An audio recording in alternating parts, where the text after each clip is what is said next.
नमस्कार, मी सुचिता कुलकर्णी. आपण पाहत आहात जागतिक न्यूज चॅनल. पाहूयात आताची ठळक बातमी. कोलकाता घटनेतील गुन्हेगारांना फाशीची शिक्षा द्यावी, डॉक्टरांनी दिले निवेदन.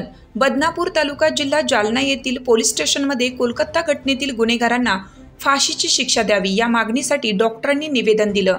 कोलकाता येथील आरजीकर वैद्यकीय महाविद्यालयात शिक्षण घेणाऱ्या महिला डॉक्टरची झालेली हत्या व बलात्कार या प्रकरणी देशभर तीव्र नाराजीचा सूर पसरलेला असून ठिकठिकाणी निषेध नोंदवण्यात येत आहे.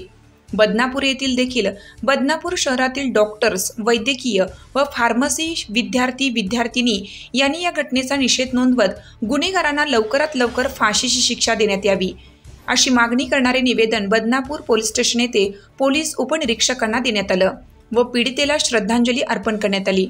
या प्रसंगी बदनापूर येथील doctor Rameshwar Patil, doctor Arun Khaire, doctor Suhas Bhagwat, doctor Sachin Ukirande, doctor Krishna Sarode, doctor Arjun Shelke, नगरसेवक विलास बापू जराड, गुरु मिश्री महाविद्यालयाचे विद्यार्थी डॉक्टर शुभम जाधव, डॉक्टर पवन बुधनर, जागतिक मानवाधिकार सुरक्षा फेडरेशनची मराठवाडा विभागीय अध्यक्षा doctor Sneha Puri, doctor Sakshi Uphad, doctor Pallavi Gosavi, doctor Rutuja Kulkarni, Yash Madan, Narayan Shelke, Deepak Raktate, Amol Bhojane, Uttam Gaikwad, विकास जाधव, आविष्कार देशमुख, सचिन केंधळे, आदेश चरभरे आदींची उपस्थिती होती.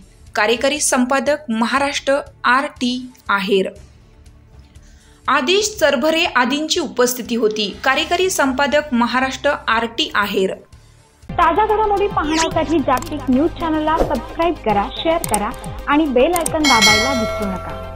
जागतिक न्यूज चॅनल सोबत रहा अपडेट. धन्यवाद.